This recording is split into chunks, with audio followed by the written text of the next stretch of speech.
I didn't expect this job to be so easy. Earning 300 credits for a head contract already sounded simple enough, but this guy wasn't even trying to hide. It was almost as if he was running away. Completely useless against me, Julian Gordon, the legendary bounty hunter, or so they say. In reality, I was just a small fish compared to the others. I was on RK-12L. Or Sandy, how the locals called it. It was a sand desert planet. The closest to its star in this system.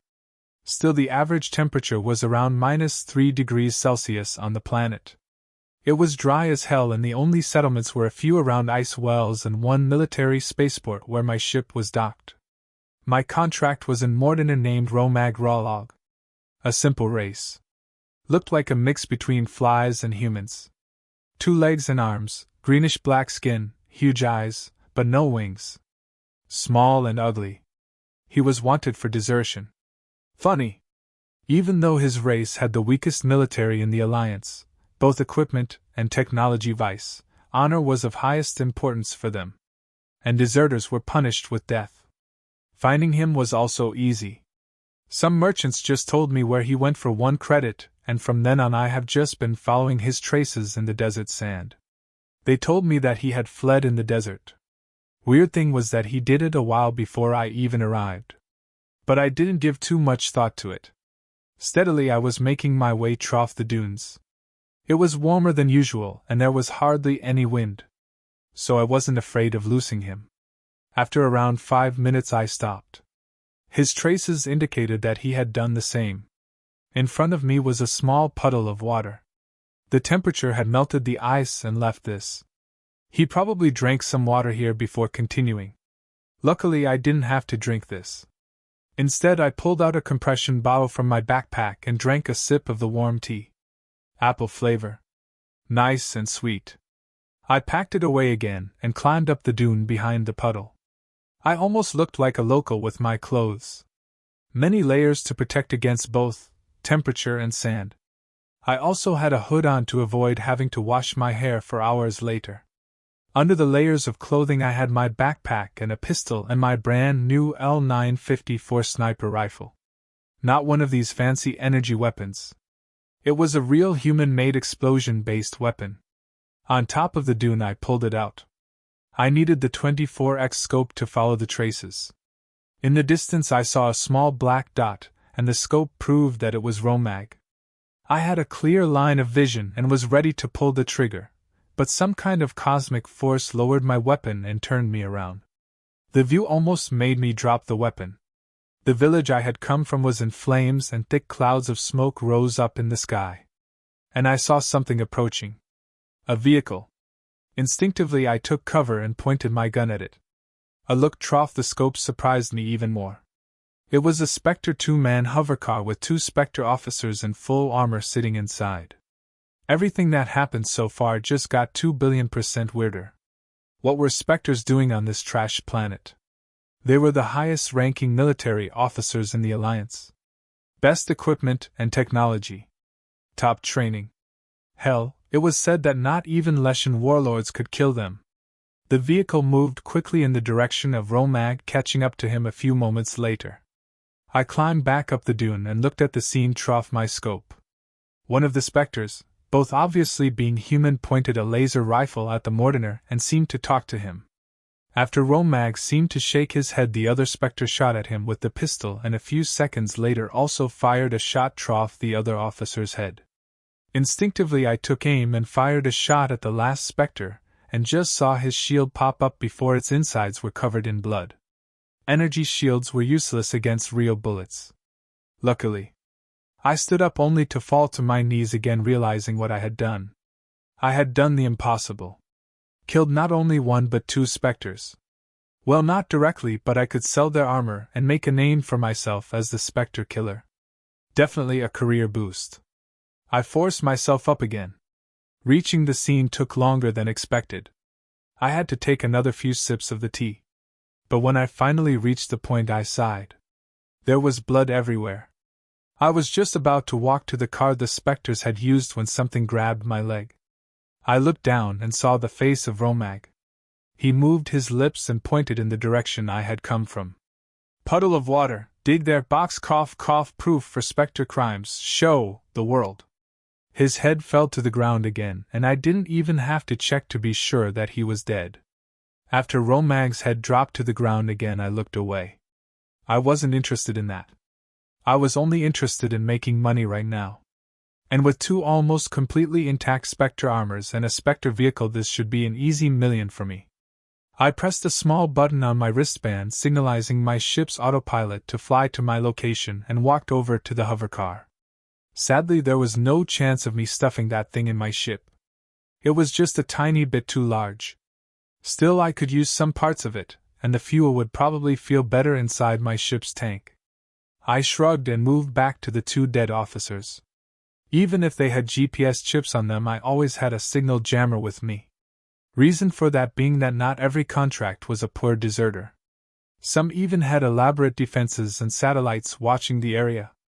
Sometimes I also needed it to enter military grounds without getting shot down by orbital cannons. It wasn't even that expensive. 3,000 credits. How much I made in a month. I kneeled down and checked their armor. You didn't have to be an expert to see that it was very good quality.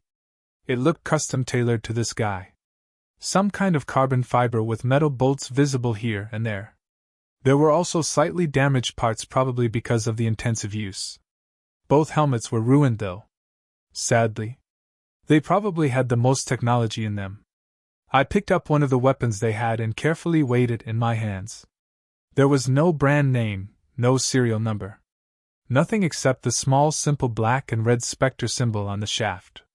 I heard jet engines and soon my ship was visible on the horizon. It was a modified small troop carrier.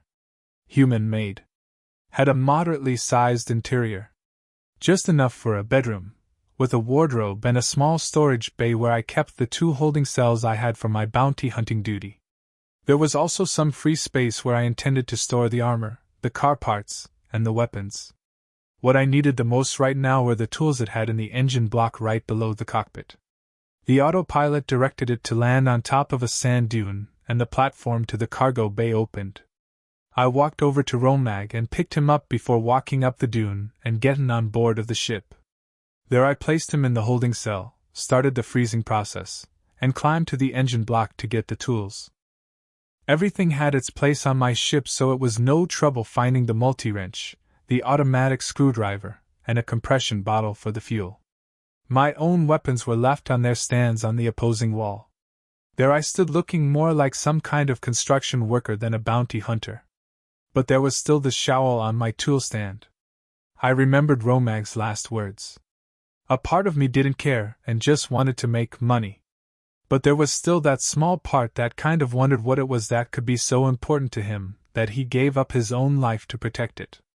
I quickly let go of that thought and left the ship without the shovel. The hovercar was looked just as professional as the weapons and Tet armor.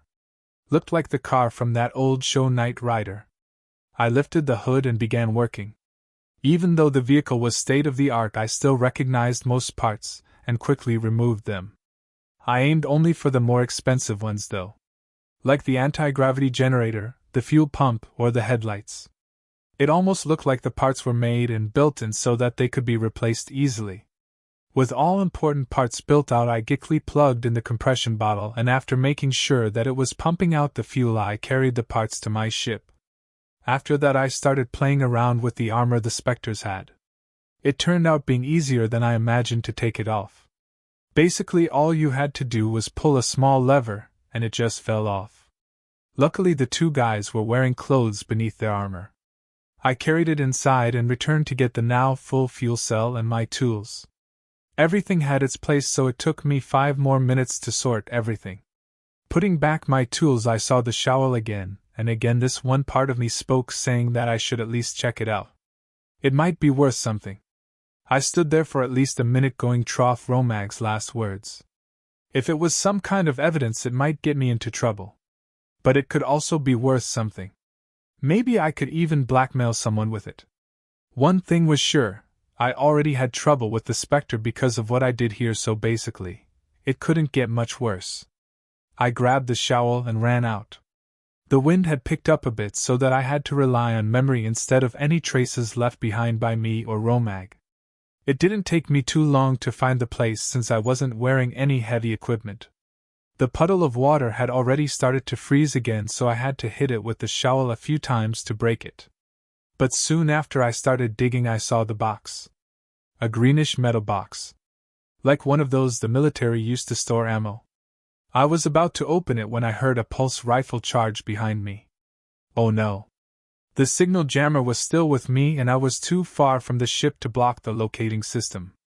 And I had also completely forgotten that their vehicle was ground only. So there had to be something, or better said, someone who brought them to this planet. My life was already flashing before me when I heard a female voice. Probably the person pointing the gun at me, sounding like she was in tears. "You specters can't even let me alone here." With raised hands I slowly turned my head. "I am no specter." As I turned my head around, the female held the gun closer to my head. Her mouth was covered by a scarf, but there was something with her eyes. Yellow color. I guessed that she wasn't human, even though the shape of her body looked quite humanoid even under the layers of clothing. "Don't lie to me," she shouted. "What do you want from me now?" "Nothing. I don't even know you." Another weird thing I noticed about her that was a bit off was the gun she was holding. Heavy pulse rifle. Usually mounted on top of light armor vehicles. And she was standing there holding the thing like it was nothing. No normal human could do that. "Why did you come here at the same time as them then?" There was a trace of insecurity in her eyes. "I didn't even know that they were here until I saw them kill that weird bug." She stared at me, and I felt as if I was closer to death than ever before. Suddenly she raised her gun and fired a shot above my head. In shock I looked in the direction she fired in, and just saw a camouflage shield dissolve as a Spectre Stalker agent dropped to the ground. Now I was sure that she wasn't human. Only a few species were able to see Trough Stalker camouflage, and humans were surely none of them. It didn't take long until I felt the barrel of the gun against the back of my head. "Can you get me off this trash?" Yes," I said, and pointed in the direction of my ship. I have to admit, thinking straight with a gun pointed at you was challenging. "My ship is over there." "Good," she said, and I heard how she started running. Soon she shouted in my direction. "Move on now. Come on." I panicked and reached for both Romag's box and my shovel, and started running. It was hard keeping up the female. She ran much faster than I have seen anyone run, and she still carried that heavy gun with her. The ship could already be seen as I heard the noise of a vehicle approaching. I didn't turn around, but she did. And as she fired the first shots, I finally also turned my head to the side to see a hoverbike and a Spectre riding it, driving in our direction. Her first few shots were eaten by his shield, but her next shot hit the stabilizer of the bike, causing it to lose balance and fly directly at her. I followed it with my eyes and only saw how she jumped over it, and at the same time kicked the Spectre down from it. The bike flew away, but my eyes were focused on the Spectre and the female, that both somehow managed to land on their feet. The Spectre charged at her, and with the most flashy kung fu, karate, or whatever moves, she knocked him out. I was too pumped with adrenaline and started running in the direction of the ship again. She was ahead of me, and it looked like we were going to get out. But just as we were running up the ramp to the ship, a pulse shot flew right past me and hit her in the shoulder. She fell down on the ramp, but I kept running straight to the cockpit, where I jumped into my seat and began hitting seemingly every button on the command panel. I heard the engines roar up, and seconds later the ship lifted off and flew up.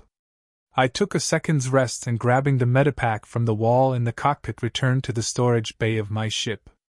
As I arrived, she had already removed most of her clothes, leaving her in a pair of black military boots, brown cargo pants, and a white but blood-stained tank top. It looked at her for a while. She looked like an average human female. Not even a ton of muscles or anything. I couldn't see her face though, as she was looking and poking around at her wound. I kneeled down and handed her the medipack. She turned to face me, and though I had seen her smile a little. She had a pretty face.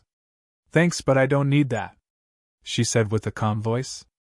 I shrugged and put the medipack on the floor. "All right, who are you? Tell me." No. Who are you? I stared at her. Was she kidding? I had asked her first, and we were on my ship. No. Who are you? You first. I saw that there was no point in trying and sighed. Call me Julian. Now you are? Sandra. Okay. Sandra. Mind explaining me what just happened down there? What do you think happened? I stared at her, then looked around in the ship. Well, I came here to kill that guy.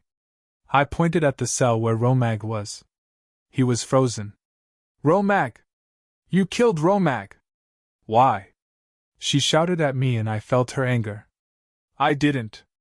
The specters did. In fact, one of them killed the bug and then killed the other specter.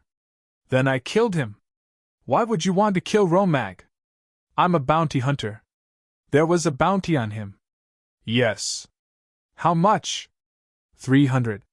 You would kill someone for 300 credits? I'm broke as heart. She stared at me and then nodded. Go on. Then I went to the puddle to get that box. I remembered that I had dropped the box in the cockpit. And then we met. I see. I gave her a weird look, and then shook my head. Wait. What the hell was that down there? You beat up that specter, you saw Trough Stalker camouflage, and you obviously hate specters. Who are you? She sighed. How much do you know about them?